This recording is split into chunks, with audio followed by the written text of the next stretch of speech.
Assalamualaikum warahmatullahi wabarakatuh. Kami dari kelompok 3 akan mempresentasikan hasil kerja kelompok kami. Sebelum itu, perkenalkan nama anggota-anggota kelompok kami, yaitu Tasya Alfaryani, Jumriani, Rita Purnama, Khairul Anwar, dan Sahrul Hendra. Materi yang akan diterangkan yaitu pengertian durhaka kepada kedua orang tua. Dikutip dari buku Doa Ekumeil karangan Hussein A. Rahim, durhaka kepada kedua orang tua atau uququl walidain artinya melanggar kewajiban terhadap orang tua. Menurut Kamus Besar Bahasa Indonesia atau KBBI, durhaka adalah ingkar terhadap perintah Tuhan, orang tua, dan sebagainya. Adapun dampak kepada kedua orang tua sebagai berikut: durhaka kepada orang tua menyebabkan anak sulit mencari rezeki, bahkan tidak jarang hampir putus asa dalam hidupnya. Anak yang durhaka kepada orang tua akan dimurkai dan dilaknat oleh Allah Azza wa Jalla, celaka di dunia dan akhirat. Salatnya tidak akan diterima oleh Allah. Ayat yang menjelaskan tentang durhaka kepada orang tua terdapat Quran Surah Al-Isra yang berbunyi, "Jika salah seorang yang di antara keduanya atau kedua-duanya sampai berumur lanjut dalam pemeliharaanmu, maka sekali-kali janganlah kamu mengatakan kepada keduanya perkataan dan janganlah kamu membentak mereka dan ucapkanlah kepada mereka perkataan yang mulia." Quran Surah Al-Isra ayat 23. Ada pula pengertian dari meninggalkan sholat adalah pendapat yang kuat bagi orang yang meninggalkan sholat tanpa mengingkari kewajibannya adalah dosa besar dan kubur ashar, bukan kubur akbar yang menjadikan orang murtad. Di antara dalilnya adalah sabda Rasulullah Shallallahu Alaihi Wasallam.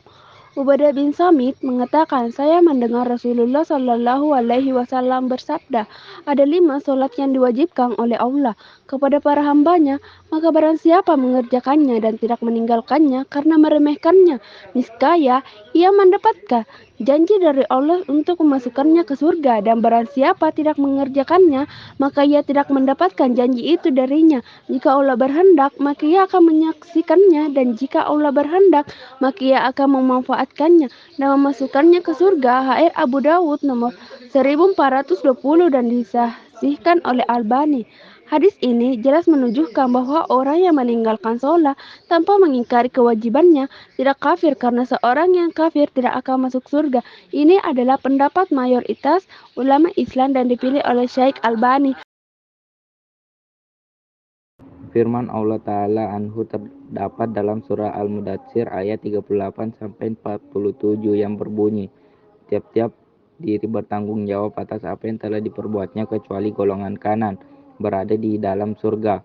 Mereka tanya tentang keadaan orang-orang yang berdosa, apakah yang memasukkan kamu ke dalam sakra neraka? Mereka menjawab, kami dahulu tidak termasuk orang-orang yang mengerjakan sholat, dan kami tidak pula memberi makan orang miskin, dan adalah kami membicarakan yang batil bersama dengan orang-orang yang membicarakannya, dan adalah kami mendustakan hari pembalasan hingga datang kepada kami hari kematian. Quran Surah Al-Mudatsir ayat 38-47. Setiap orang yang memiliki sifat di atas atau seluruhnya berhak masuk ke dalam neraka, dan mereka termasuk orang mujirin yang berbuat dosa. Pendalilan hal ini cukup jelas. Jika memang terkumpul seluruh sifat di atas, tentu kekafiran dan hukumnya lebih keras, dan jika hanya memiliki satu sifat saja tetap mendapatkan hukuman.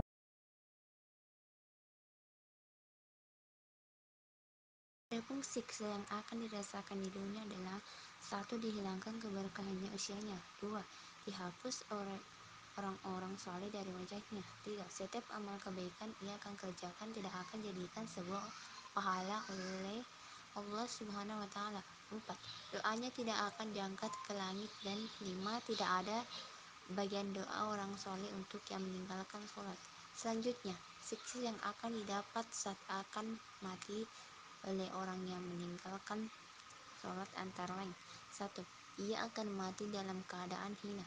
2. Ia akan mati kelaparan. Dan 3. Ia akan mati penuh dahaga meskipun diiri dengan air laut dunia. Kemudian siksa yang akan didapat di alam kubur adalah: 1. Disempitkan kuburnya sehingga tulang rusuknya akan remuk berantakan. 2. Akan ada api yang dihidupkan di dalam kuburnya sehingga ia berombang ambing dalam bara api siang dan malam. 3. Kuburnya akan dikuasai dan dicampuri oleh sejenis ular yang bernama Az-Zuja'u al-Aqra. Ia memiliki 2 mata yang terbuat dari api, kuku-kukunya terbuat dari besi, dan suaranya bagaikan petir yang melenggang. Assalamualaikum warahmatullahi wabarakatuh.